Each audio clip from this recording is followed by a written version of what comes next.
किसी भी बच्चे का साक्षात्कार तब शुरू हो जाता है जब वो कमरे के अंदर आता है और तब खत्म होता है जब वो कमरे से बाहर चला जाता है। डिस्पाइट ऑफ कि उन्होंने कहा कि नहीं बैठ जाइए, तब भी आप 3 बार तो विश आप कीजिए ही कीजिए। जाने के पहले फाइल उठाइए मेज से, साइड में खड़े होकर के फिर से उसी फॉर्म में 3 लोगों को 3 बार आप विश कीजिए और फिर आप चले जाइए। बहुत बार गति का भी अंतर होता है कि जिस गति से आप अंदर आए हैं उसी गति से आप चले जाइए। पीछे उछे मुड़ करके मत देखिए कि वो क्या चर्चा कर रहे हैं। बच्चा कई बार ये करता है कि अच्छा मेरे बारे में क्या अब चर्चा हो रही है। बहुत बार लड़के और लड़कियों के लिए कुछ संशय होता है वस्त्र को लेकर के। जैसे लड़के ये कहते हैं सर सूट पहने कि ना पहने, कुछ बच्चियों का ये रहता है कि सर साड़ी पहनना है या सलवार सूट पहनना है। इसको लेकर के डेप्थ कैसे प्रश्न बनते हैं और कहाँ कहाँ से प्रश्न पूछे जा सकते हैं। भाषा को लेकर एक प्रश्न रहता है कि साक्षात्कार में भाषा किस प्रकार की होना चाहिए। बच्चा कई बार ज़मीन की तरफ देख रहा होता है, कई बार छत की तरफ देख रहा होता है।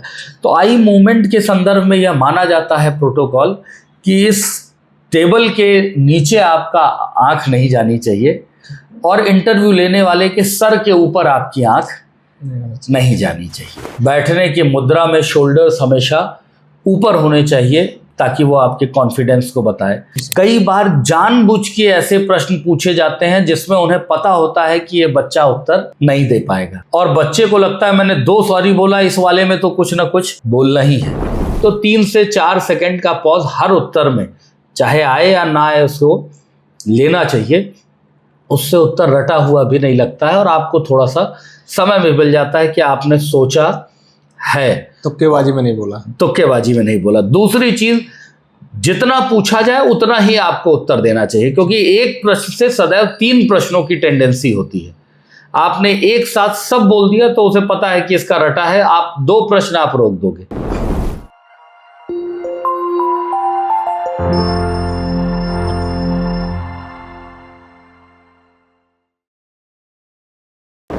नमस्कार दोस्तों, सिलेक्शन तक में आपका स्वागत है। मैं आपका दोस्त डी के गौतम। आज हमारे खास मेहमान हैं आदरणीय विकास सिंह सर, जो DIS संस्थान भोपाल के डायरेक्टर हैं। सर एक विशेष पहचान है सर की इंटरव्यू कोच के तौर पे, चाहे UPSC का इंटरव्यू, MPPSC का। दूर दूर से लोग सर आपके पास आते भी हैं और कई छात्रों का मेरे से भी कहना था कि सर से चर्चा करें तो हमें भी कुछ लाभ होगा। तो आपने समय दिया, सबसे पहले तो उसके लिए धन्यवाद। सिलेक्शन तक में आपका स्वागत है सर। धन्यवाद गौतम जी। मैं आपका आभारी हूं कि आपने मेरी आवाज़ प्रदेश और देश के बड़े सारे युवा जो अपने साक्षात्कार के लिए प्रयास कर रहे हैं, खासकर MPPSC के विद्यार्थी तक पहुंचाने के लिए मुझे चुना। इसके लिए मैं आपका आभारी हूं। धन्यवाद। Thank you sir. साक्षात्कार का केवल MPPSC ही नहीं, UPSC और अन्य जगह भी एक अहम रोल रहता है और हमें अपने वक्तव्य को किस टाइप से किसी के सामने प्रेजेंट करना है, ये सारी चीज़ों का सर से चर्चा करेंगे और कौन कौन सी चीज़ें हैं तो साक्षात्कार को बेहतर बनाने में आपका कारगर सिद्ध होगी। बिल्कुल सर। तो जी सर, सबसे पहले टू द पॉइंट ही प्रश्न किए जाए, साक्षात्कार क्या है? सर मुझे लगता है कि ये सबसे महत्वपूर्ण प्रश्न है कि जो तैयारी करने वाला बच्चा है वो इस बात को समझे कि साक्षात्कार है क्या। खासकर UPSC और स्टेट PCS के एग्ज़ाम में, PSC के एग्ज़ाम्स में ये 3 चरण की परीक्षा है, प्रारंभिक परीक्षा, मुख्य परीक्षा और साक्षात्कार, जिसमें प्रारंभिक परीक्षा और मुख्य परीक्षा आपका अप्रत्यक्ष रूप में परीक्षण कर रही है और साक्षात्कार का अर्थ ही ये होता है कि साक्षात उपस्थित होना, मतलब प्रत्यक्षतः परीक्षण करना। तो आपका प्रत्यक्ष परीक्षण करना उस पद के लिए, जिस पद के आकांक्षी बनकर के आप PSC में आए हैं, इसके लिए साक्षात्कार का जो है वो आयोजन किया जाता है और व्यक्ति का प्रत्यक्ष मूल्यांकन करता है साक्षात्कार। तो साक्षात्कार का मतलब अगर हम सही शब्दों में कहें तो प्रत्यक्ष मूल्यांकन उस पद के लिए जिस पद का व्यक्ति आकांक्षी है, यही साक्षात्कार है सर। जी सर, सेकेंडरी प्रश्न की बात की जाए, प्रारंभिक रूप से किन बातों को साक्षात्कार में ध्यान रखें? सर सबसे पहले तो यह समझने की ज़रूरत है कि साक्षात्कार बेसिकली है क्या। अगर मैं आप उन सभी अभ्यर्थियों को बताऊं तो ये बहुत स्पष्ट है कि आपका इंटरव्यू स्टेट पीएससी में 12 से लेकर के 20 मिनट के बीच में चलता है जी। और 20 मिनट के साक्षात्कार में कभी भी नॉलेज का परीक्षण नहीं हो सकता है। और ये विद्यार्थियों को समझना चाहिए कि नॉलेज का परीक्षण उसका ऑलरेडी प्रारंभिक परीक्षा और मुख्य परीक्षा के माध्यम से किया जा चुका है। अब प्रत्यक्ष बुलाने का उद्देश्य यह है कि व्यक्ति के व्यक्तित्व का परीक्षण किया जाए। तो साक्षात्कार हमेशा व्यक्तित्व का परीक्षण होता है, जिसमें बोर्ड आपसे यह देखता है कि जो आपने नॉलेज गेन किया है या अप्रत्यक्ष रूप में मेंस में प्रस्तुत किया है, वो प्रत्यक्ष रूप में रिफ्लेक्ट हो पा रहा है या नहीं हो पा रहा है।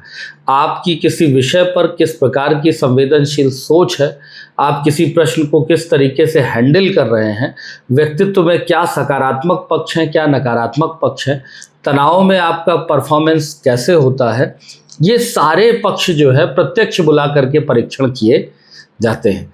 तो साक्षात्कार में विद्यार्थियों को इस बात का ध्यान देना चाहिए कि ये नॉलेज का परीक्षण नहीं है, बल्कि यह व्यक्तित्व का परीक्षण है। सर, डेप्थ की बात आती है और डेप्थ से अधिकतर प्रश्न बनते हैं जी। तो डेप्थ को प्रस्तुत कैसे करें? सर, ये प्रश्न बहुत ज़्यादा ज़रूरी है कि अभ्यर्थी यह जाने कि जैसे आप डिटेल्ड एप्लीकेशन फॉर्म कह रहे हैं, जिसे हम व्यक्तिगत विवरण कहते हैं, ये बोर्ड में आपको प्रस्तुत करता है। बेसिकली जो व्यक्तिगत विवरण होता है किसी विद्यार्थी का जीवन चरित होता है। उसमें वो जन्म से लेकर के अपनी अभिरुचि तक, अपनी शिक्षा दीक्षा, कहाँ क्या किया है, सब प्रस्तुत कर रहा होता है। तो व्यक्तिगत विवरण उसका जीवन परिचय है, और उसको भरने और उसको प्रस्तुत करने का तरीका अगर अच्छा नहीं है, सही तरीके से नहीं प्रस्तुत किया गया, तो यह उस बच्चे के लिए बहुत घातक है। क्योंकि बच्चा जब रूम में इंटर करता है, उसके पहले जो है उसका व्यक्तिगत विवरण उस बोर्ड के हाथ में रहता है, उस सारे सदस्यों के पास। और जब वो उस बच्चे का वो पूरा डेप्थ देख लेते हैं, तब फिर वो उस बच्चे को बुलाते हैं। और जब वो व्यक्तिगत विवरण पढ़ते हैं तो उससे एक प्रेजुडिश अप्रोच क्रिएट होता है, जो अच्छा भी हो सकता है और ख़राब भी हो सकता है। और अच्छा बना है तो बोर्ड उस अच्छे दृष्टिकोण से उसका मूल्यांकन करता है, और अगर अच्छा नहीं बना है तो उस नकारात्मक दृष्टिकोण से उसका मूल्यांकन वो प्रश्नों के माध्यम से करते हैं। तो व्यक्तिगत विवरण को भरते समय विशेष सावधानी रखी जानी चाहिए।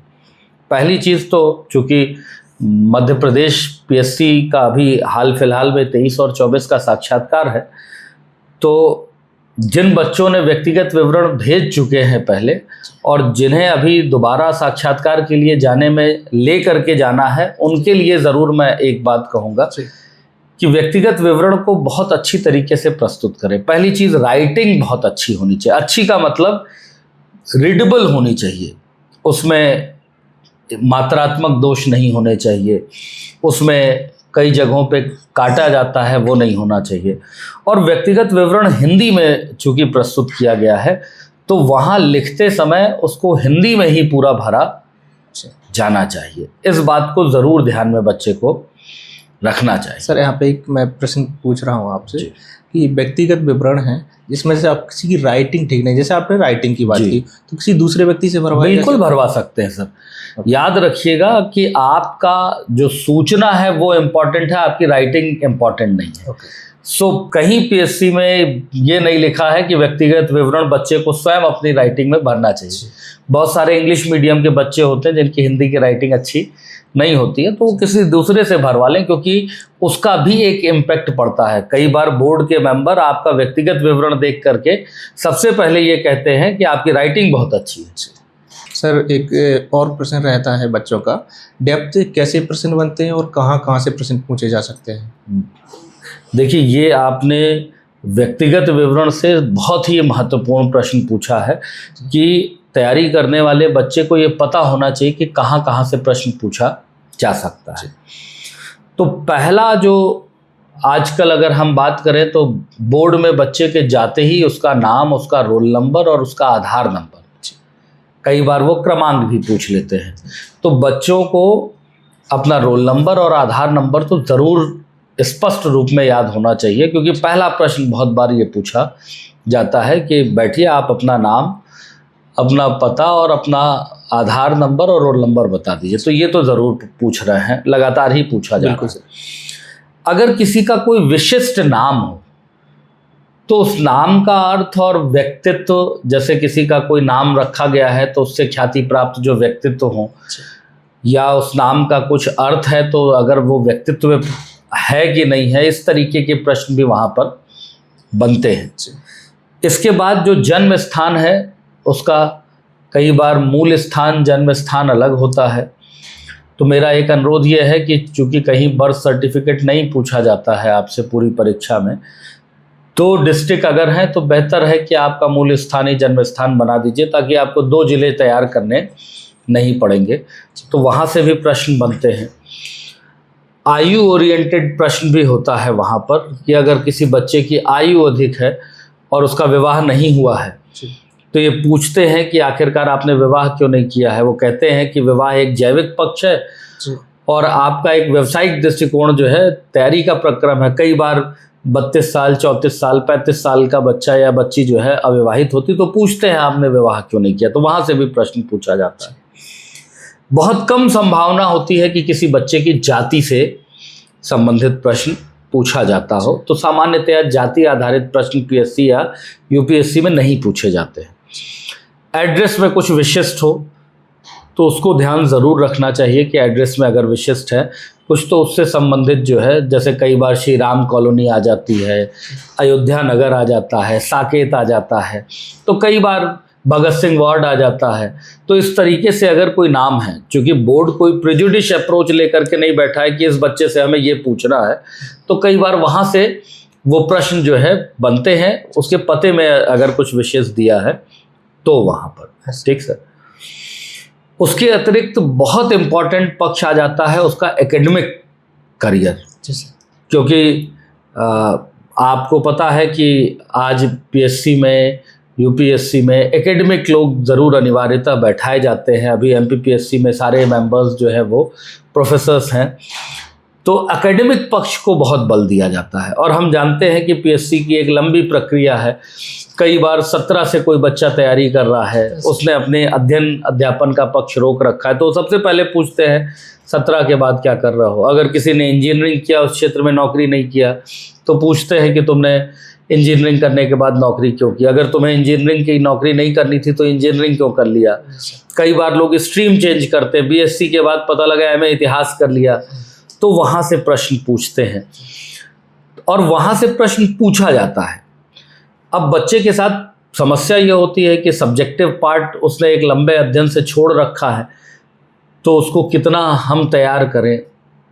उनको भी पता होता है कि कोई बच्चा 5 साल से अगर एकेडमिक ब्रेक लिए हुए है तो उसको याद नहीं होगा, लेकिन चूंकि व्यक्तित्व का परीक्षण करना है तो वो वहाँ जाते ज़रूर हैं। जैसे अगर मैं बात करूँ, किसी ने बीएससी 3 साल में की है तो 1 महीने में वो बीएससी 3 साल को कवर नहीं कर सकता है, लेकिन बच्चा गलती वही करता है कि वो पूरा पढ़ने की कोशिश करता है।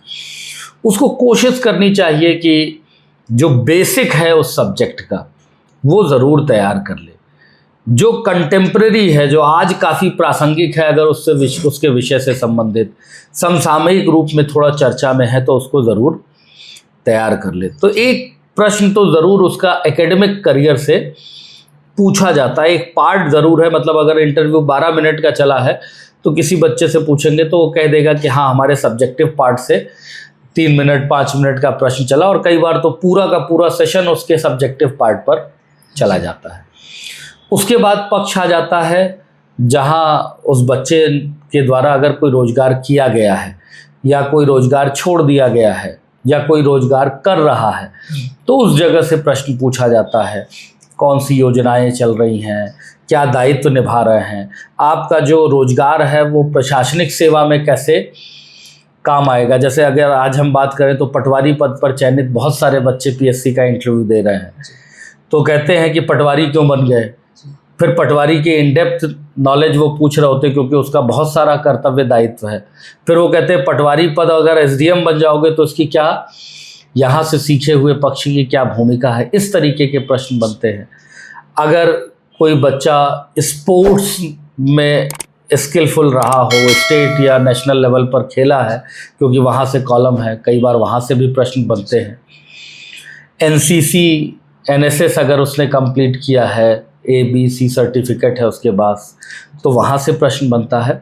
और एट द एंड जो है वो अभिरुचि या कोई उपलब्धि अतिरिक्त जो उसमें लिख रहा है, वहाँ से प्रश्न बनता है। तो डेप्थ की अगर हम बात करें व्यक्तिगत विवरण के, तो ये वो पैरामीटर्स हैं जहाँ से बच्चे को अपना व्यक्तिगत विवरण तैयार करने के प्रक्रम में अनिवार्य रूप में अध्ययन करना चाहिए।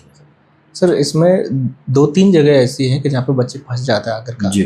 तो मैं आपसे पूछना चाहूँगा उनका आदर्श उत्तर क्या होना चाहिए। जैसे कि कभी कभी एकेडमिक में ऐसा रहता है कि 2-3 साल का गैप भी हो जाता है जी।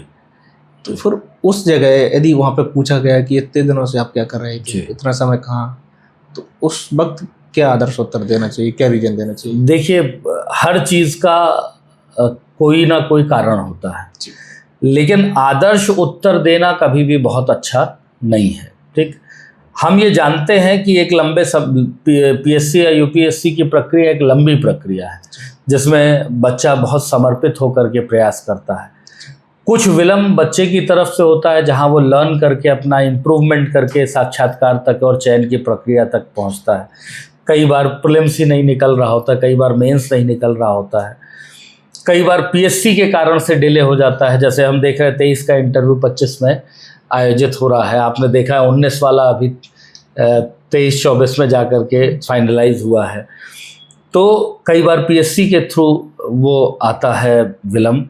तो मुझे लगता है कि उस प्रक्रिया में बच्चे को स्वीकार कर लेना चाहिए कि सर मैं तैयारी कर रहा था और निश्चित रूप में कुछ कमियां रह गई, जिनको मैं निरंतर दूर करता रहा हूं, और आज एक लंबे सुधार प्रक्रम के पश्चात मैं आपके समक्ष साक्षात्कार के लिए उपस्थित हुआ हूँ। बस साक्षात्कार के लिए उपस्थित होना ये बताता है कि बच्चा लगातार अपनी चीज़ों को सुधार रहा था, और गोल बार बार नहीं बदले जाते हैं। तो बच्चे को ये कहना चाहिए कि सर लक्ष्य बनाया हुआ था और प्रयासों में लगातार लगा था, जिसमें मुझे अभी सफलता प्राप्त हुई। अब बच्चा उसी में क्या करने लगता है कि उसमें घुमाना शुरू कर देता है। तो वो पर्याप्त मैच्योर लोग हैं, 60 साल की आयु से या उससे ऊपर की आयु का व्यक्ति बैठा है, जिसको जीवन का अपना बड़ा व्यापक अनुभव है। तो आप ऐसे व्यक्ति को बेवकूफ़ नहीं बना सकते हैं। तो ये प्रयास बिल्कुल नहीं करना चाहिए कि मतलब किसी तरीके से आप पेरिफेरल स्तर पर घूम करके आप आंसर दीजिए। जहां आपकी गलती है वहां स्वीकार कर लिए। किसी जगह पर आपको नंबर कम मिले हैं, मान लीजिए आपके 80% थे और ग्रेजुएशन में आ गए 60%, तो बच्चा एक्सक्यूज़ देने लगता है, सर मैं बीमार हो गया था, मेरे यहाँ कुछ तबीयत खराब हो गई किसी की। ऐसा बिल्कुल नहीं करना चाहिए, क्योंकि आप 3 साल का ग्रेजुएशन है, अगले साल आप इम्प्रूव कर जाते। तो वहाँ बच्चे को सिंपल रूप में स्वीकार कर लेना चाहिए कि सर मेरे द्वारा पूरी निष्ठा से प्रयास किया गया, परंतु कुछ स्तरों पर शायद मेरा प्रयास परीक्षा के अनुरूप नहीं रहा, जिस कारण से मुझे वांछनीय अंक प्राप्त नहीं हुए। तो उसे स्वीकार कर लेना ज़्यादा अच्छा है। वो एकेडमिक वाले लोग बैठे हुए हैं, तो उनको ये सारे आंसर्स ज़्यादा पसंद भी आते हैं। सर एक और चीज़ रहती है, जैसे कि आपने ही अभी बताया कि एक लंबा एकेडमिक हो जाता है, तो कोई BSc वाला MA कर लेता है हिस्ट्री से या पॉलिटी से, क्योंकि स्टूडेंट भी वर्तमान में चाहते हैं सिक्योरिटी हो आगे। यदि PSc में इधर नहीं हुआ तो कहीं ना कहीं हम नेट JRF देकर असिस्टेंट प्रोफेसर में चले जाएंगे। BSc के बाद फॉरेस्ट रेंजर वगैरह ऐसी अन्य फील्ड में भी जा सकते हैं। जी। पर उस वक्त क्या है कि वहाँ पे पूछ लेते हैं आप MA क्यों कर रहे हैं, तो वो विकल्प के तौर पे क्या चीज़ है? देखिए, मैं आपको बता दूं कि उसमें बड़े स्पष्ट से उत्तर हैं, ऐसा नहीं। वो कई बार खुद बच्चे से पूछते हैं, अच्छा आपका इतना लंबा विलंब हो गया है, अब चयनित नहीं अगर आप होते हैं तो आपका प्लान B क्या है? ठीक है, वो खुद ही पूछ लेते हैं आपका प्लान B क्या है। तो कई बार बच्चा उसमें परेशान हो रहा होता है। अगर किसी बच्चे ने स्ट्रीम चेंज की है, गैप के बाद फिर से अध्ययन किया है, तो उसे स्वीकार कर लेना चाहिए कि सर चूंकि तैयारी के प्रक्रम में विलंब हो रहा था, अतः मैंने अपने दूसरे विकल्प के लिए जो है यह प्रयास किया है।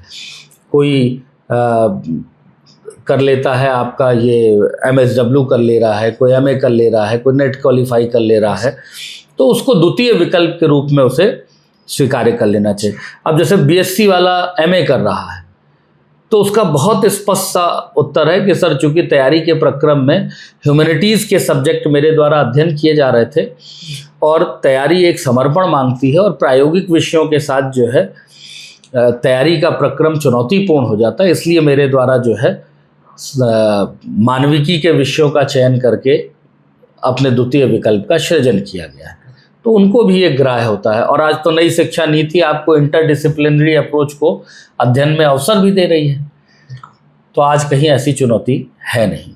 सर, इंटरव्यू के पार्ट में एक अभिरुचि विशेष है कि अभिरुचि का चयन कैसे करना चाहिए और कौन कौन सी चीज़ों का ध्यान रखें। पहले तो बच्चा अभिरुचि को लेकर के बड़ा कंफ्यूज रहता है। सबसे देखिए, हमारे यहाँ का जो परिवेश है उस परिवेश में बच्चे की अभिरुचि पर बहुत विशेष बल दिया नहीं जाता उसके अपब्रिंगिंग प्रोसेस में। तो सामान्यतया रुचि सबकी होती है, बट अभिरुचि जो है सबकी हो ये ज़रूरी नहीं है। पहले तो बच्चा रुचि अभिरुचि में अंतर ही नहीं कर पाता है। रुचि का मतलब होता है लाइकिंग, जो आपको पसंद है। लाइक अगर गाना सुनना पसंद है तो पढ़ते समय भी गाना बज रहा है, खाते समय भी बज रहा है, नहाते समय भी बज रहा है, सोते समय भी बज रहा है। बट अगर वो हॉबी है तो आप उसके लिए अपना अतिरिक्त समय निकालते हैं कि आप केवल उस समय गाना सुन रहे हैं। तो आप अभिरुचि उस कार्य को कहते हैं जो आपको रिफ्रेश, री एनर्जाइज, मोटिवेट करती है, अतः आप उसके लिए अपनी दिनचर्या में से उसके लिए अलग से समय निकालते हैं। और जब आप अपनी दिनचर्या में से किसी जगह पर समय निकालते हैं तो याद रखें कि क्यों अभिरुचि में इतना डेप्थ में जाकर के क्वेश्चन पूछे जाते हैं। उसका कारण यह है कि जब आप किसी चीज़ के लिए समय निकालते हैं तो उसमें एक्सपर्टीज आती है, और एक्सपर्टीज आएगी तो वहाँ पर पूछा जाएगा आपको इन डेप्थ जाकर। एक तो ये हो गया अभिरुचि के स्तर पर। दूसरा, बच्चा सोचता है कुछ एक लिख दें जो आसानी से कवर हो जाए। तो आसान तो कोई अभिरुचि नहीं है, क्योंकि अगर वहाँ से पूछा जाएगा तो अंदर जाकर के पूछा जाएगा वहाँ पर। तो आपको यह देखना चाहिए कि आपका किस अभिरुचि के प्रति जो है ज़्यादा सहजता स्थापित है। मैं तो अपने बच्चों को हमेशा ये कहता हूँ कि आप 2 अभिरुचियाँ लिखिए, एक शारीरिक मानसिक दृष्टिकोण से लिखिए और दूसरा कहीं ना कहीं कौशल आधारित लिखिए। जैसे बहुत सारे बच्चे जो होते हैं वो पेंटिंग वगैरह कर रहे होते हैं, स्केचिंग कर रहे होते हैं, कोई गा रहा होता है, कोई वाद्य यंत्र बजा रहा होता है, तो ये कौशल से संबंधित दृष्टिकोण होता है। कुछ लोग दौड़ रहे होते हैं, कुछ लोग सैर कर रहे होते हैं, कुछ लोग योगा कर रहे होते हैं, कुछ लोग ध्यान कर रहे होते हैं, उसका दृष्टिकोण शारीरिक और मानसिक होता है। तो मैं हमेशा कहता हूं कि 2 अभिरुचियां लिखिए जिसका डायमेंशन इस तरीके से होना चाहिए। सर, अभिरुचि का चयन किस प्रकार से करना चाहिए? देखिए, ये वाला जो पक्ष है वो इसलिए महत्वपूर्ण है क्योंकि बोर्ड में अभी अभिरुचि को लेकर के अगर आप बच्चों से जो पूछेंगे तो उन्हें ये लगेगा कि अभिरुचि से प्रश्न नहीं पूछे जाते हैं। तो उसका कारण ये है कि अभिरुचि के प्रति धारणा जो है वो बोर्ड में इंटरव्यू के दौरान अब नहीं रह गई, क्योंकि उनको लगता है हर बच्चा कोचिंग गया है और वो कोचिंग वाले जो लिखा देते हैं वो लिख लेता है। और कई बार वो स्पेशली पूछ रहे होते हैं, जैसे मैं बताऊं कि कई सारे बच्चों का इंटरव्यू हॉबी बेस्ड ही होता है और वहाँ वो उसको एज ए चुनौती लेकर के पूछ रहे होते हैं और एट द एंड उसकी बड़ी तारीफ़ करते हैं कि आपने बड़ा अच्छा ज्ञान दिया है, आपसे जान करके बहुत अच्छा लगा। जैसे योगा वगैरह अभिरुचियाँ हैं और उस पर उस बच्चे को नंबर भी मिल जाता है। तो अभिरुचि का चयन करते समय उसके बैकग्राउंड का बच्चे को ज़रूर ध्यान में रखना चाहिए, अपने व्यक्तित्व से मिलते हुए पक्ष का ज़रूर ध्यान रखना चाहिए।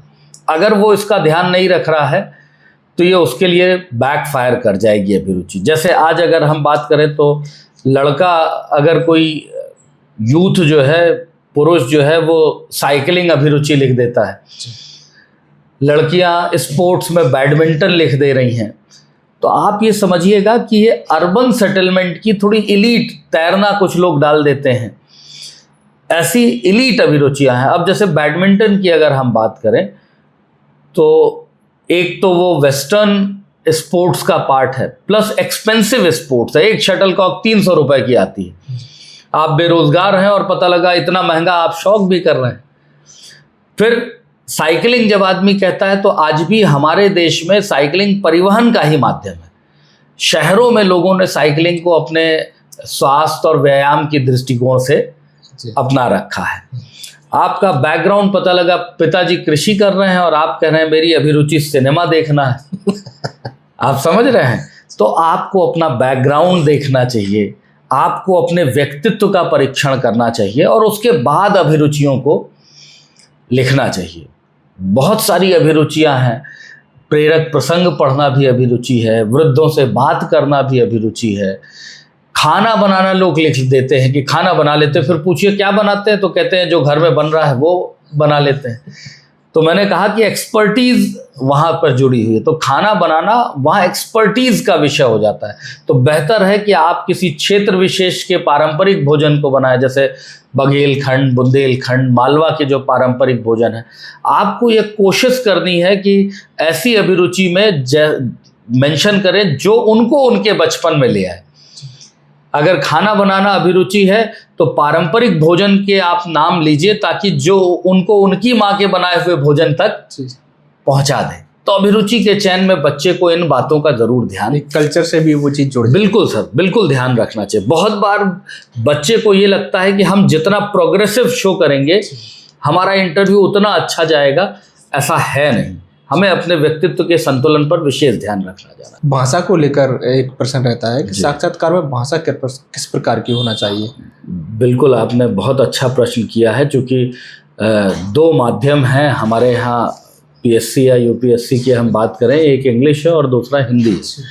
और बहुत बड़ा क्राउड अब अपने यहाँ भी है जो इंग्लिश मीडियम से एग्ज़ाम को क्वालिफाई करता है, और इंग्लिश मीडियम से क्वालिफाई किए हुए हैं तो उसको कई बार जो टर्मिनोलॉजीज़ होती हैं वो बहुत बार हिंदी की समझ में नहीं आती हैं, तो उसे लगता है कि हम कैसे दें हमारा इंटरव्यू, हम इंग्लिश में ज़्यादा सहज हैं, हमें इंग्लिश में देना चाहिए। तो पहले तो ये समझना चाहिए हमें कि भाषा अभिव्यक्ति का माध्यम है, और आप साक्षात्कार में जब उपस्थित हुए हैं तो ये एक फॉर्मल कम्युनिकेशन है, औपचारिक संवाद का विषय है।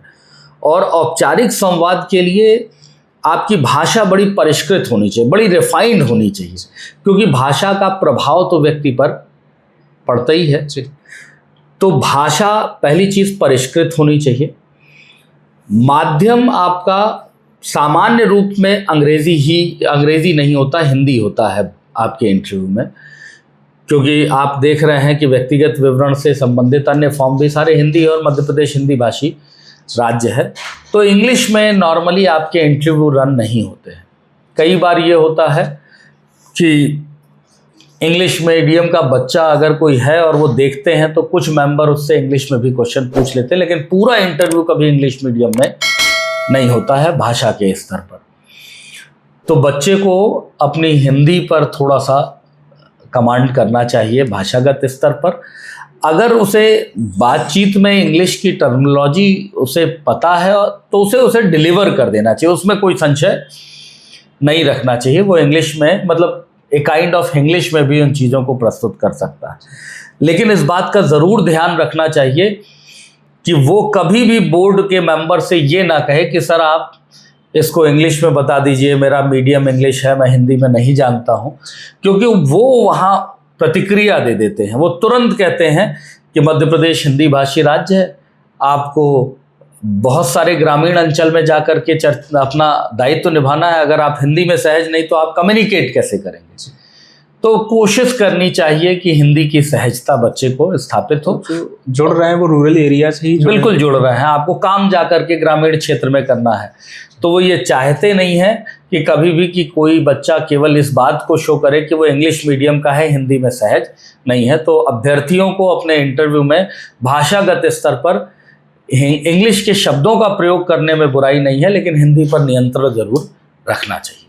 सर, एक इंटरव्यू में पहनावे को लेकर प्रश्न रहता है स्टूडेंट का कि पहनावा किस प्रकार से रखना चाहिए, और दूसरा रहता है कि क्या फ़र्क पड़ता है इस चीज़ का।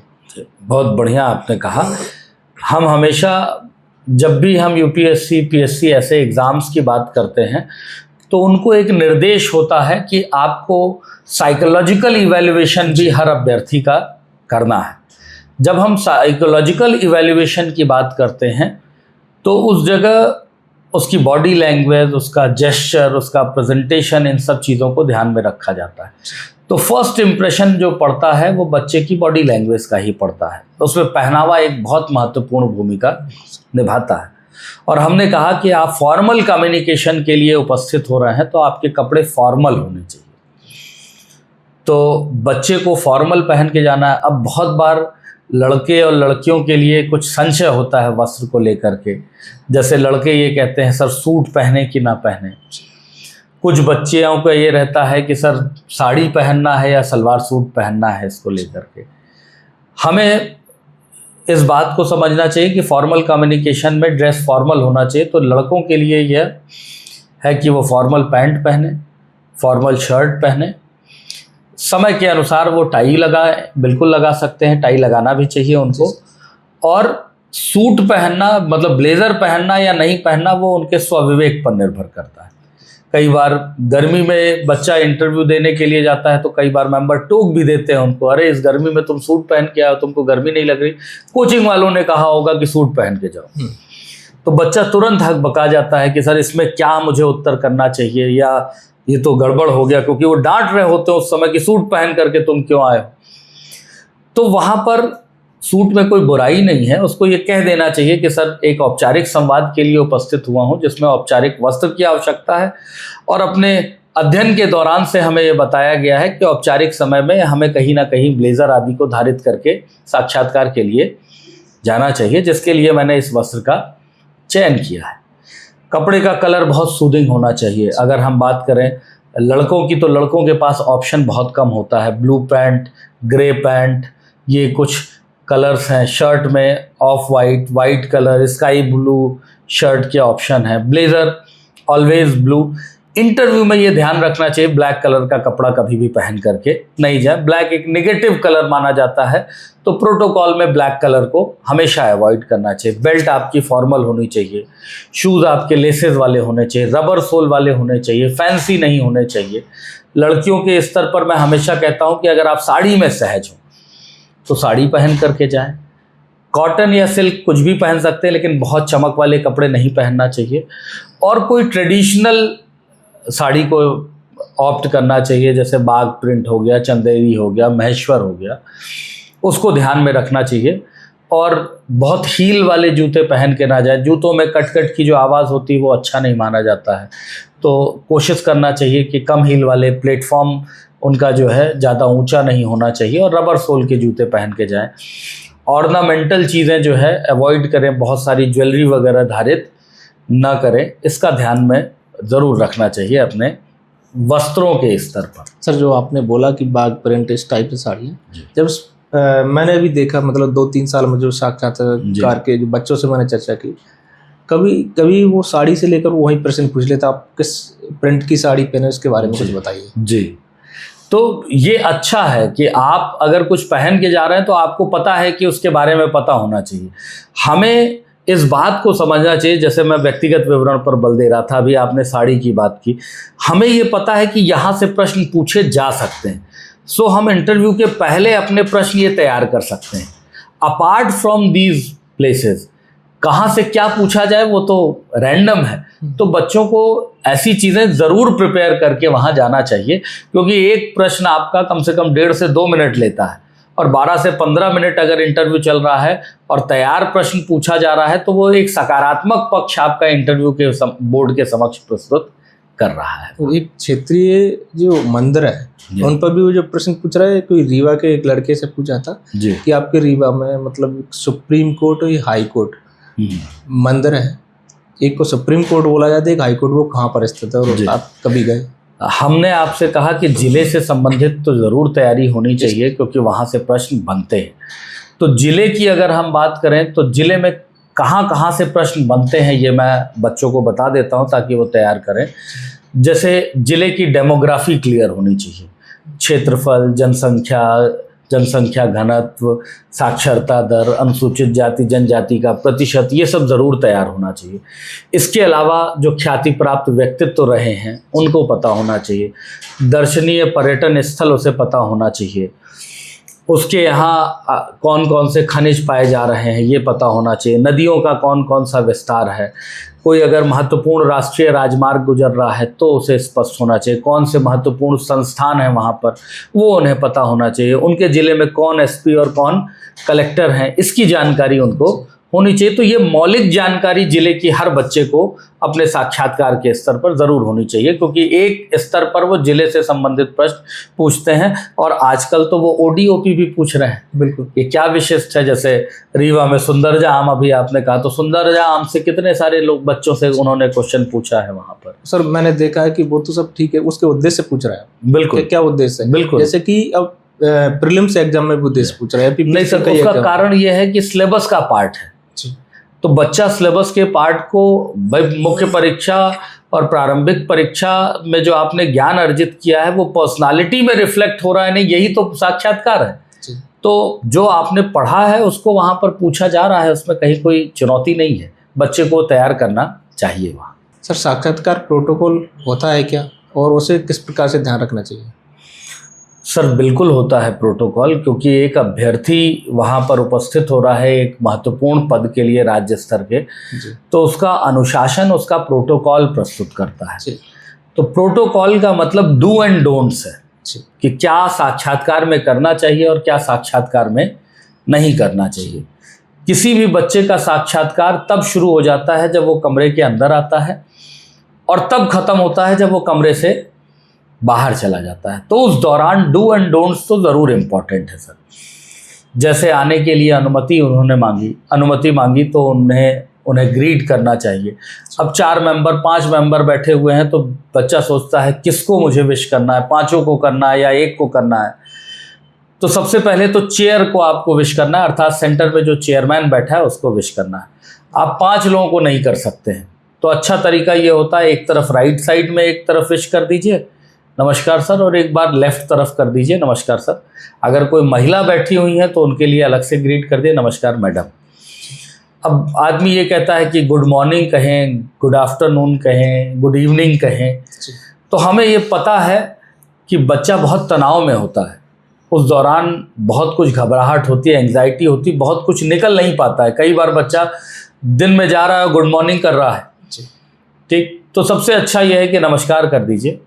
अनुशासन ये है कि बैठने के लिए जब तक कहा नहीं जाए तब तक बैठिए मत, बैठने के लिए कहा जाए बैठ करके धन्यवाद दीजिए उनको, बिल्कुल धन्यवाद दीजिए। बार बार इंटरव्यू में कहा जाता है कि आई कांटेक्ट का ध्यान रखना चाहिए। 2 चीज़ें वहाँ होती हैं, एक आई कांटेक्ट होता है, एक आई मूवमेंट होता है, ठीक।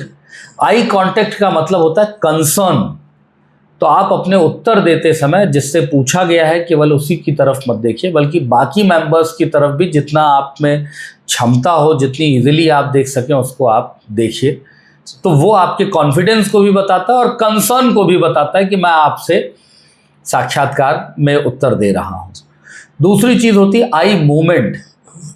बच्चा कई बार ज़मीन की तरफ देख रहा होता है, कई बार छत की तरफ देख रहा होता है।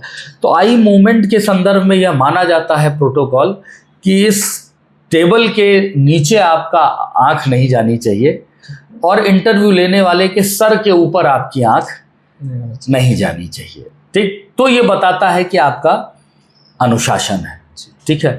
बैठने की मुद्रा में शोल्डर्स हमेशा ऊपर होने चाहिए ताकि वो आपके कॉन्फिडेंस को बताए। हाथ पैरों का मूवमेंट नहीं होना चाहिए क्योंकि वो बताता है कि आप नर्वस हो रहे हैं। हाथ को कभी फोल्ड कर करके मत बैठिए, हैंड रेस्ट कुर्सी पर ऐसे हाथ करके मत बैठिए। वो अपने बोलने के प्रक्रम में अगर उन्होंने कुछ आपको नॉलेज दिया है तो आप उसका धन्यवाद दीजिए। आपको कोई चीज़ नहीं आ रही है तो उसके लिए आप सॉरी बोल करके क्षमा मांग लीजिए कि सॉरी सर अभी रिकॉल नहीं हो रहा है, या क्षमा चाहूँगा सर रिकॉल स्मरण नहीं हो रहा। ऐसी चीज़ों को आपको करना है। बहुत सारे लोग कहते हैं कि पानी पीना चाहिए या नहीं पीना चाहिए।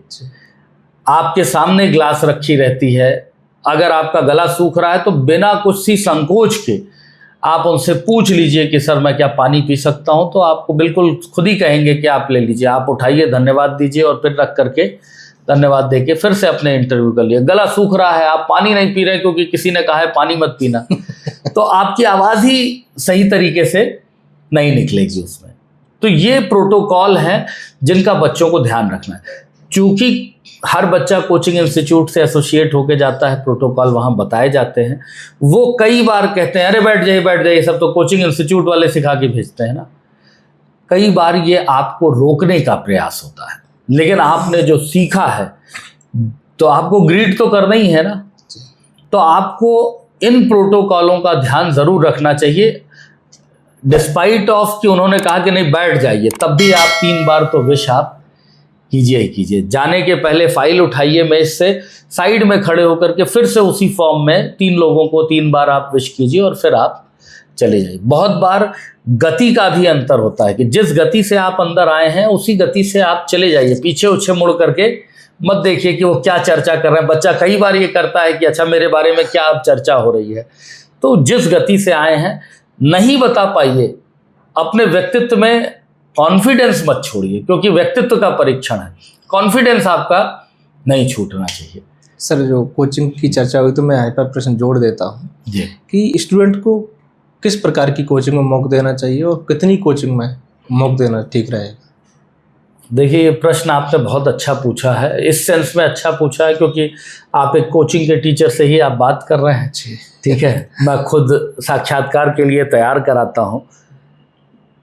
देखिए, पहली चीज़, साक्षात्कार का इम्पोर्टेंस आपके चयन में बहुत ज़्यादा है सर। और सर ये प्रश्न इसलिए भी पूछा क्योंकि बच्चों को अलग अलग कोचिंग में अलग अलग प्रकार की चीजें बताई जाती है, तो वो कंफ्यूज हो जाते हैं। सर वो कोचिंग में वो पूछा था, वो कोचिंग में ये बताया, तो अब हम करना क्या चाहिए? तब मैं वही आपसे बताना चाह रहा हूँ कि बच्चे को तो ये बहुत विशेष ध्यान रखना चाहिए। उसका कारण ये है कि साक्षात्कार परीक्षा का एक महत्वपूर्ण पक्ष है। कोई बच्चा मेंस लिख रहा है तो जो बच्चा चयनित हो रहा है इंटरव्यू के लिए, सबसे ज़्यादा और सबसे कम वाले में 50-60 नंबर से ज़्यादा का अंतर नहीं है, लेकिन इंटरव्यू में आप देख रहे हैं तो 100 नंबर का अंतर है। एक को 155 मिल रहा है तो एक को 55 भी मिल रहा है। तो इंटरव्यू आपके सिलेक्शन में बहुत महत्वपूर्ण भूमिका निभा रहा है, तो आपको तैयारी तो करनी चाहिए, ठीक।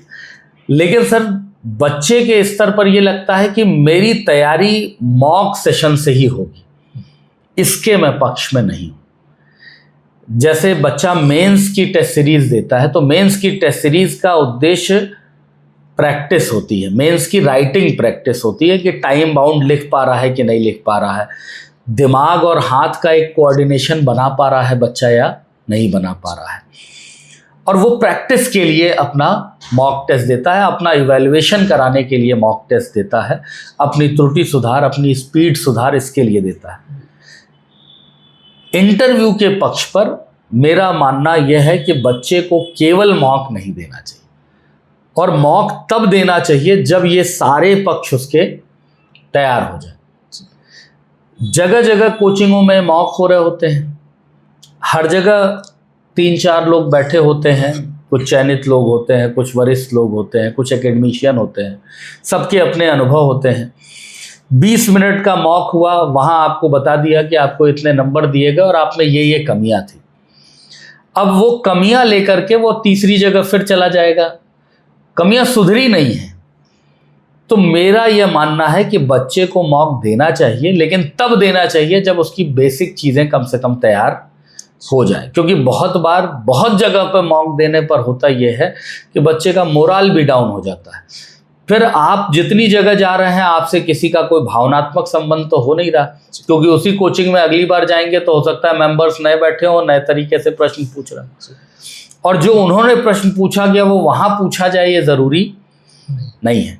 तो मॉक देना चाहिए। मॉक देने का उद्देश्य वैसा ही होना चाहिए जैसे मुख्य परीक्षा की टेस्ट सीरीज है, कि व्यक्ति जब तक तैयार ना हो जाए इंटरव्यू के लिए तब तक मॉक नहीं देना चाहिए।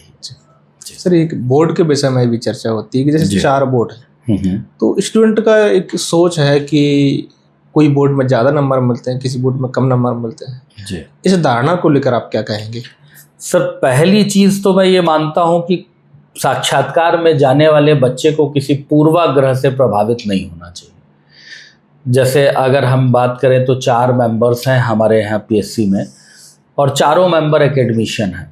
बच्चों ने ही बना रखा है कि ये कम नंबर देते हैं, ये ज़्यादा नंबर देते हैं। शर्मा जी का बोर्ड बहुत कठिन है, वो बहुत कम नंबर देते हैं। मैं आपको बताऊं, अभी 2022 का रिजल्ट आया है।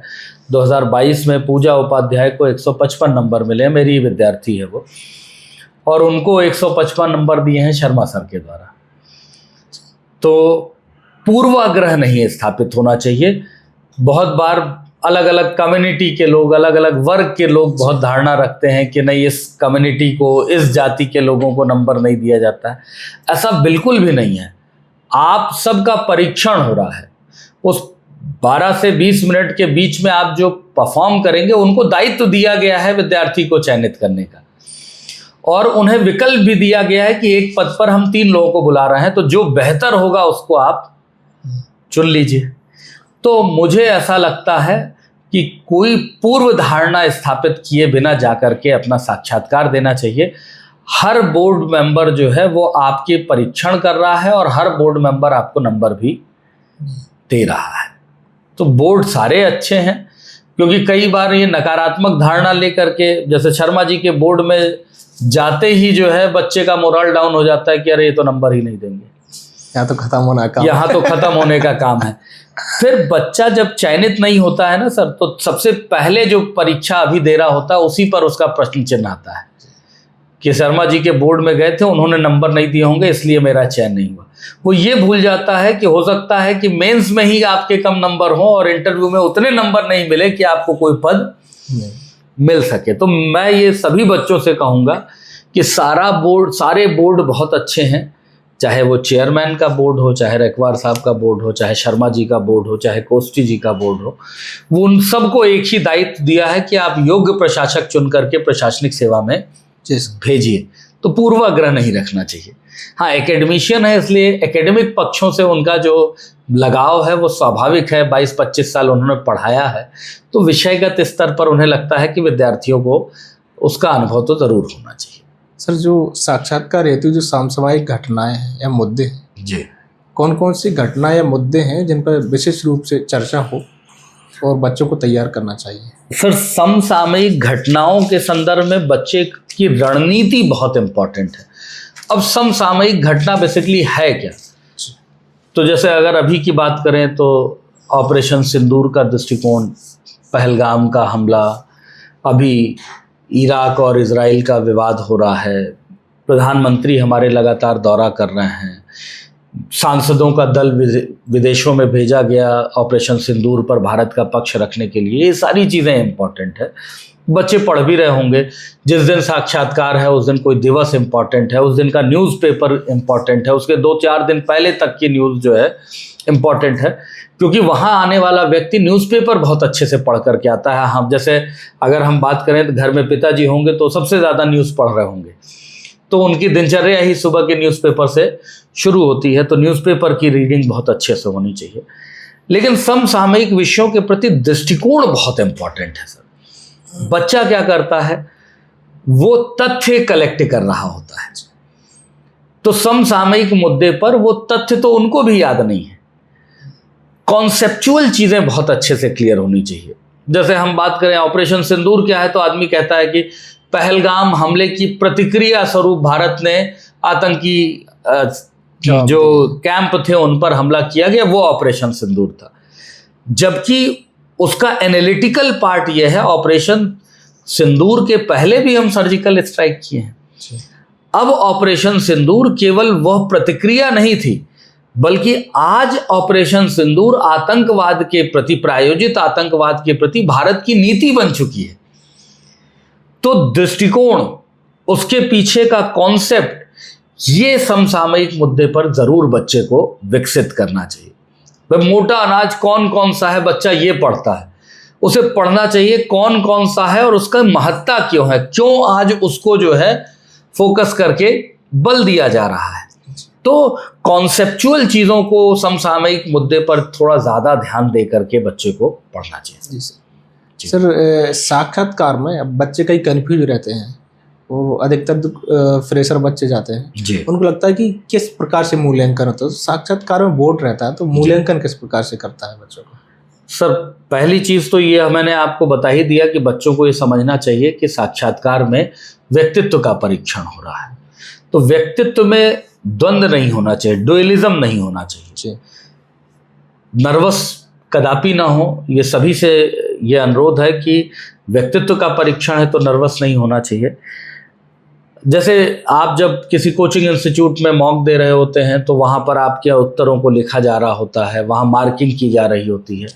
जो लोग इंटरव्यू देने के लिए जाते हैं वहाँ देखते हैं कि बोर्ड में कुछ भी लिखा उखा नहीं जाता है। तो इसका मतलब जब आपका इंटरव्यू का ऑरा देखा जाता है, जब आपका इंटरव्यू ख़त्म हो जाता है तो जो आपके बोर्ड का चेयरमैन है वो बाकी सदस्यों से ये पूछता है कि भाई आप इंटरव्यू कैसा रहा, फिर वो अपनी प्रतिक्रिया देते हैं। ऐसा नहीं कि इंटरव्यू में केवल बोर्ड का चेयरमैन नंबर दे रहा है, वहाँ वो बाकी सदस्यों से पूछते हैं सर कैसा इंटरव्यू था, बच्चे का कैसा था, तो बाकी सदस्य अपना प्रतिक्रिया देते हैं सर ठीक था, औसत था, नहीं सर अच्छा नहीं था। फिर चेयरमैन कहता है कितने नंबर दे दिए जाए, क्या 120 नंबर दे दिया जाए। बोर्ड के सदस्य उस पर भी अपना इनपुट देते हैं। अगर बच्चा अच्छा है तो वो कह देते हैं कि सर नहीं डिजर्विंग बच्चा है सर, इसको और नंबर मिलने चाहिए, या वो बोल देते हैं सर डिजर्विंग नहीं है अभी उसे और मेहनत करनी चाहिए, इससे कम कर सकते हैं। तो हमेशा ये याद रखिए कि जब बच्चे का मूल्यांकन पूरा बोर्ड कर रहा है तो नंबर देने की प्रक्रिया में भी पूरा बोर्ड सहभागी बन रहा है। कभी भी चेयरमैन अपने मन से किसी को नंबर नहीं देता है, वो सारे मेंबर्स से उस पर सहमति लेकर के नंबर फिर देता है। सर इसमें ऐसा कोई फिक्स रहता है कि चेयरमैन के पास इतने नंबर का राइट है और मेंबर के पास? ऐसा बिल्कुल नहीं है सर। ओके, ऐसा बिल्कुल नहीं है। सारे जितने मेंबर्स हैं सबका महत्व होता है वहाँ नंबर देने में। सर जैसे धर्म, संस्कृति, जाति पर जो आधारित प्रश्न रहते हैं उनको कैसे संभालें? सर अभी लगातार पीछे अगर आप देखेंगे तो धार्मिक पक्षों से, भगवत गीता से, रामायण से, धर्म संस्कृति क्या है ऐसे प्रश्न पूछे ही जा रहे हैं।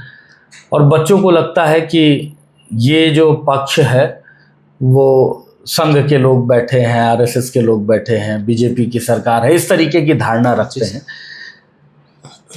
तो ये तो वैसे भी पता होना चाहिए क्योंकि आपका जन्म किसी न किसी विशेष समुदाय में हुआ है, आपको बचपन से किसी न किसी प्रकार से संस्कार मिले हैं, परिवार से, स्कूल से, समाज से।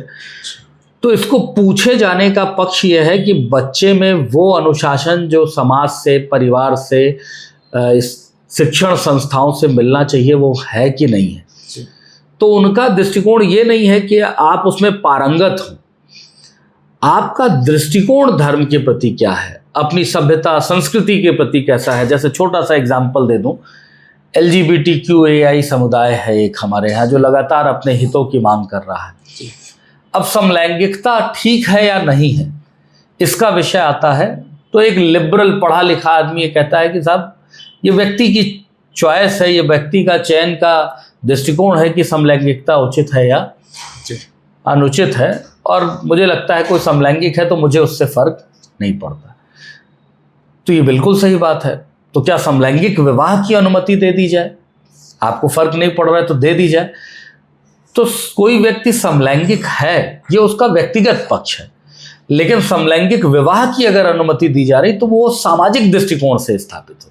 समलैंगिकता हमारे यहाँ प्राचीन काल से विद्यमान रही है, शास्त्रों में उसका उल्लेख किया गया है, लेकिन समाज में उसको एकांत में व्यक्तिगत स्तर पर करने की अनुमति दी, अधिकार परक नहीं दिया गया। समाज की प्रगतिशीलता रुक जाएगी। भाई धर्म, प्रजा, रति जैसे पक्षों के साथ विवाह जुड़ा हुआ है, विवाह जैसी संस्था को चुनौती मिलेगी, समाज की प्रगतिशीलता कैसी? पश्चिम का दृष्टिकोण हमारे यहाँ हमारी सभ्यता संस्कृति से मैच कर रहा है या नहीं, ये देखते हुए हमें उत्तर देना चाहिए। तो इसलिए धर्म संस्कृति से संबंधित प्रश्न पूछे जा रहे हैं और बच्चे को बहुत एक्स्ट्रा एडवांस बन के या मॉडर्न बन के इसका उत्तर नहीं देना चाहिए, बल्कि अपनी धर्म संस्कृति के अनुसार ही उसका उत्तर अटेम्प्ट करना। कभी कभी क्या है कि स्टूडेंट इस टाइप से काउंटर क्वेश्चन में आंसर देता है कि सर उस देश में इस टाइप की ऐसे हुआ था तो ये देख लेना चाहिए। बिल्कुल, तो ऐसे से बचना चाहिए सर। आप ऐसे समझिएगा, वो कहते हैं हिंदू क्या है तो हम कहते हैं हिंदू धर्म है, जबकि हिंदू वे ऑफ लाइफ है। हिंदुत्व क्या है? हिंदुत्व क्या है तो हिंदुत्व आचरण में जुड़ा हुआ है सिंधु के दक्षिण में जितने लोग विद्यमान हैं। तो आज मुस्लिम भी क्या कर रहा है? हिंदुत्व के पक्षों को धारित कर रहा है। मिडिल ईस्ट का मुस्लिम तो दाल चावल रोटी सब्जी नहीं खाता है, लेकिन आपके यहाँ का जो मुस्लिम है वो दाल चावल रोटी सब्जी भी खा रहा है। अग्री कर रहे हैं? वहाँ महिलाएं साड़ियाँ पहन रही हैं, मिडिल ईस्ट में तो नहीं पहन रही हैं, ठीक, चूड़ियाँ पहन रही हैं। तो कहीं ना कहीं हिंदू से जो पक्ष जुड़ा है वो वे ऑफ लाइफ के रूप में है। तो यहाँ रहने वाला कोई भी समुदाय का पक्ष है वो हिंदुत्व से आबद्ध किसी ना किसी रूप में होना चाहिए। तो हिंदुत्व को क्रियान्वित होना चाहिए। हिंदुत्व क्रियान्वित है, होना ही नहीं चाहिए, क्योंकि आचार विचार व्यवहार जो होता है वो भौगोलिक परिवेश में विकसित होता है जो उस क्षेत्र की आवश्यकता से संबद्ध। सर कभी कभी इस टाइप के प्रश्न पॉलिटिकल व्यू जानने के लिए पूछ लेते हैं? नहीं, मुझे नहीं लगता है। आपकी न्यूट्रलिटी आपको हमेशा पे करती है। तो विद्यार्थी को सदैव न्यूट्रल होना चाहिए पॉलिटिकल व्यू के स्तर पर। हमेशा विद्यार्थी को ये ध्यान रखना चाहिए किसी राजनीतिक दल की तारीफ बुराई मत करें, कि कभी संविधान में या शासन सरकार में कभी कोई कमियां मत बनाएं, क्योंकि उसी का पार्ट बन रहे हैं। आपकी आचार संहिता जो प्रशासनिक होती है उसमें आपकी न्यूट्रलिटी पर हमेशा बल दिया जाता है। सर एक सॉरी को लेकर रहता है कि स्टूडेंट कभी कभी प्रश्न नहीं आता तो सॉरी बोल देते हैं, तो कंटिन्यू हो सकता है कि अगला प्रश्न भी ना आए। अब स्टूडेंट उसमें हिचकिचा जाता है कि मैंने अभी सॉरी बोला था फिर सॉरी बोलूँगा तो ऐसा तो नहीं नंबर कट जाएंगे। तो कब और कितनी बार सॉरी बोल सकते हैं, ऐसा कुछ प्रोटोकॉल है? सर मेरा ये मानना है कि सॉरी किसी प्रतियोगी परीक्षा की साक्षात्कार देने वाले बच्चे के लिए ब्रह्मास्त्र है। उसका कारण समझिएगा, आप कुछ गलत बोलें तो आपका गलत मूल्यांकन होगा, और अगर आपने सॉरी बोल दिया तो वो दूसरा प्रश्न पूछेंगे और शायद आप उसका उत्तर दे सकेंगे। कई बार जानबूझ के ऐसे प्रश्न पूछे जाते हैं जिसमें उन्हें पता होता है कि ये बच्चा उत्तर नहीं दे पाएगा, और बच्चे को लगता है मैंने 2 सॉरी बोला, इस वाले में तो कुछ ना कुछ बोलना ही है। तो सॉरी बोलने का तरीका आना चाहिए बच्चे को। क्षमा चाहूँगा सर, अभी स्मरण नहीं हो रहा है, सॉरी सर रिकॉल नहीं हो पा रहा है, सर मैं इसका पुनः अध्ययन करने की कोशिश करूँगा। तो सॉरी बोलने का तरीका थोड़ा सा बच्चे को सीखना चाहिए। आप गलत कदापि मत बोलिए। मैं ये फिर सभी बच्चों से कहूँगा कि साक्षात्कार के दौरान किसी भी तरीके से किसी गलत तरीके के पक्ष को प्रस्तुत न करें। जो आप जान रहे हैं, कई बार जानबूझ के आप सही बोल रहे होते हैं और वो कहते हैं नहीं तुम गलत बोल रहे हो, तो वहाँ आपको हम्बल होना चाहिए। वहाँ आपको कहना चाहिए क्षमा चाहूँगा सर, मैंने यह अध्ययन किया है और मैं पुनः इसका अध्ययन करने का प्रयास करूँगा। ये नहीं कहना है कि नहीं सर मैंने ये अध्ययन किया है और यही सही है जी। तो सॉरी बोलने का तरीका ज़रूर आना चाहिए, और अगर नहीं आ रहा है तो मुझे लगता है बच्चे को तुरंत सॉरी बोल देना चाहिए। तुरंत का मतलब यह है 3-4 सेकंड का पॉज ले लीजिए आप, क्योंकि आंसर गिविंग अप्रोच में बच्चे को जब कोई प्रश्न आ रहा होता है तो तुरंत चाहता है जितना आता है उतना हम उत्तर तुरंत दे दें, और नहीं आ रहा होता है सोचता है कि 10 मिनट मिल जाए तो हम उसको क्या करें कि सजा सवार करके हम उत्तर दें। तो 3 से 4 सेकंड का पॉज हर उत्तर में, चाहे आए या ना आए, उसको लेना चाहिए। उससे उत्तर रटा हुआ भी नहीं लगता है और आपको थोड़ा सा समय भी मिल जाता है कि आपने सोचा है। तुक्केबाजी में नहीं बोला। तुक्केबाजी में नहीं बोला। दूसरी चीज़, जितना पूछा जाए उतना ही आपको उत्तर देना चाहिए, क्योंकि एक प्रश्न से सदैव 3 प्रश्नों की टेंडेंसी होती है। आपने एक साथ सब बोल दिया तो उसे पता है कि इसका रटा है, आप 2 प्रश्न आप रोक दोगे।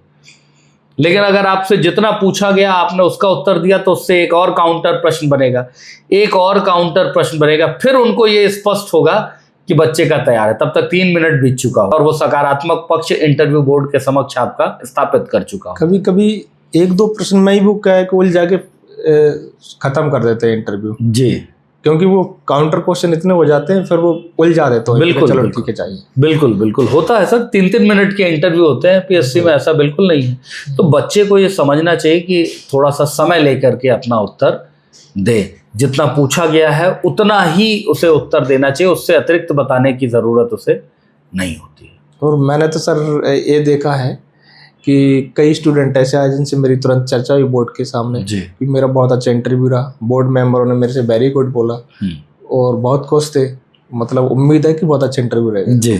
जब रिजल्ट आया उनका चयन हुआ, लेकिन इंटरव्यू में नंबर थे बहुत कम थे, मतलब 100 से कम। देखिए सर, मैं आपको बहुत स्पष्ट बता दूं, मॉक इंटरव्यूज में क्या होता है कि आपको क्रॉस किया जाता है, आपको बार बार एक प्रश्न पर दोबारा प्रश्न तिबारा प्रश्न पूछे जाते हैं। लेकिन ऐसी परीक्षाओं के इंटरव्यू में सामान्यतया वो क्रॉस नहीं करते हैं। आप गलत बोल रहे हैं तो आपको बहुत बकअप कर रहे होते हैं, नहीं नहीं अच्छा बता रहे हो, ठीक बता रहे हो, ठीक। उससे वो दिखता है कि आप कितने मैनिपुलेटिव हो, कि गलत भी बोल रहे हो और उतने ही कॉन्फिडेंस के साथ बोल रहे हो, ठीक। तो आपको लगता है कि मुझे 4 बार वेरी गुड बोला गया, तो वेरी गुड का आधार क्या है ये ज़रूर चेक कर लेना चाहिए। तो वहाँ आपको क्रॉस नहीं करते, आप गलत भी बोल रहे हैं तो आपको वेरी गुड कहा जाएगा, आपको क्रॉस नहीं किया जाएगा। तो बच्चे को कई बार लगता है 4 बार वेरी गुड कहा गया तो इसका मतलब मेरा इंटरव्यू बहुत अच्छा गया तो सर कभी कभी वही है ना कि आप अपना सही उत्तर दे रहे हैं तो वो एक प्रेशर बनाने का प्रयास करते हैं कि अच्छा आप चेक कर लीजिएगा सही बात कर रहे हैं क्या जी। और कभी कभी गलत बोल रहे थे, हाँ वाह वाह गुड अच्छा है, तो मतलब सर व्यक्तित्व का परीक्षण है ना सर जी। तो आपके सही में भी वो प्रश्न चिन्ह लगा रहे हैं, आपने उत्तर बदल दिया, इसका मतलब स्थिरता का अभाव है।